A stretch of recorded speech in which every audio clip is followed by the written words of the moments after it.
Indeks harga saham gabungan melenggang cukup meyakinkan pada Rabu 6 Oktober 2021.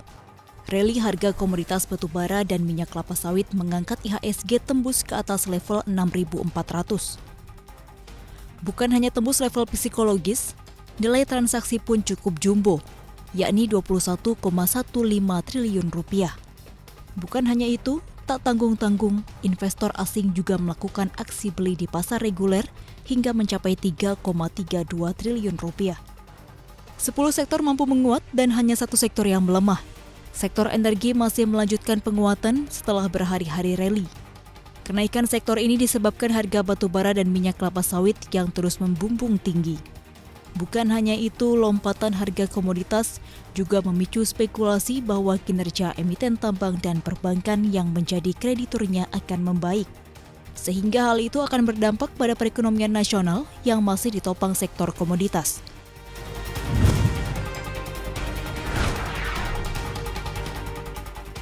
Uji pemanfaatan campuran bahan bakar bioaftur 2,4% atau C2,4 sukses menerbangkan pesawat CN235-200 FTB. Hal ini pun mendorong Pertamina untuk bisa memproduksi bioaftur 5% atau J5. Direktur Utama Pertamina, Nike Widiawati menyatakan akan meningkatkan secara bertahap produksi bioaftur. Setelah pihaknya melakukan turnaround dari kilang Cilacap, meski telah didorong, rupanya implementasi penggunaan bioaftur tidak cukup mudah. Menteri ESDM, Arifin Tasrif menyebut implementasi pencampuran bioaftur belum berjalan karena kendala ketersediaan bioaftur, proses teknologi, dan keekonomiannya. Meskipun hal ini telah tertuang dalam Peraturan Menteri ESDM Nomor 12 Tahun 2015 yang menargetkan penggunaan bioaftur 3% pada 2020 dan 5% pada 2025. Di sisi lain, Menko Perekonomian Erlangga Hartarto menyatakan jika terus dikembangkan, bahan bakar nabati ini memiliki potensi pasar hingga 1,1 triliun rupiah per tahun. Oleh karena itu, pemerintah pun telah menyediakan sejumlah insentif yang bisa dimanfaatkan untuk pengembangan bahan bakar ini, termasuk diantaranya insentif perpajakan.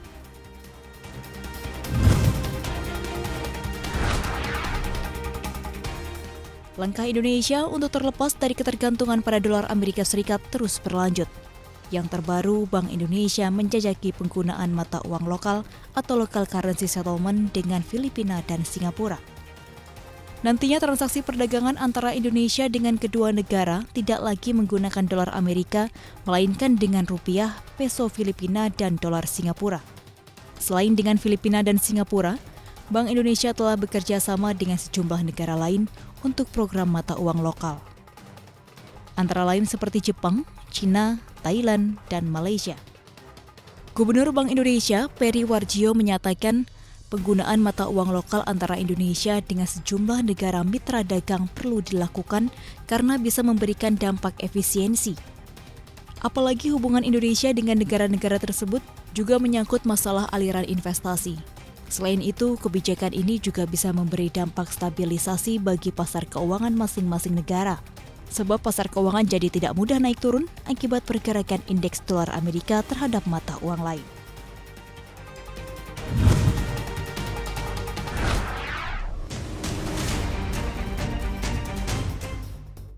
Rally harga batubara benar-benar tak kenal lelah.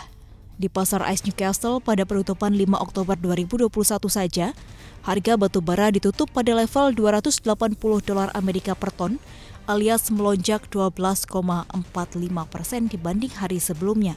Ini sekaligus menjadi rekor tertinggi batubara sejak 2008.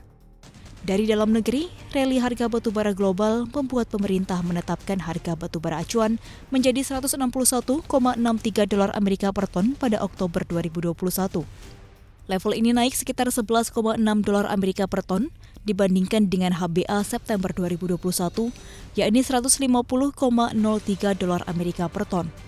Kenaikan harga dipengaruhi permintaan batubara yang terus meningkat di Cina untuk memenuhi kebutuhan pembangkit listrik. Bukan hanya itu, kenaikan permintaan juga didorong dari Korea Selatan dan Eropa seiring dengan meningkatnya harga gas alam.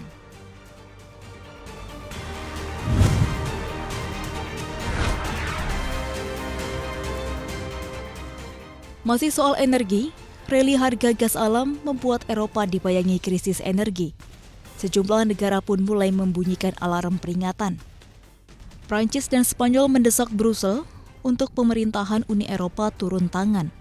Uni Eropa diminta menyelesaikan masalah kenaikan harga gas mengingat dampaknya pada kenaikan tegangan listrik konsumen yang berujung inflasi. Ancaman musim dingin yang sebentar lagi datang juga bisa membuat krisis semakin rumit. Harga gas Eropa terus mengalami kenaikan tajam sejak Januari 2021 hingga 200% lebih. Kenaikan terkait sejumlah fakta, mulai dari naiknya permintaan, pasokan yang berkurang hingga kurang optimalnya energi terbarukan di sejumlah negara. Harga gas alam kontrak November di hub TTF Belanda yang merupakan harga gas alam acuan Eropa diperdagangkan sekitar 118 euro per megawatt hour atau setara 1,9 juta rupiah per megawatt hour. Sementara pada Selasa tengah hari waktu Eropa melesat hampir 19% dan membuat rekor tertinggi baru.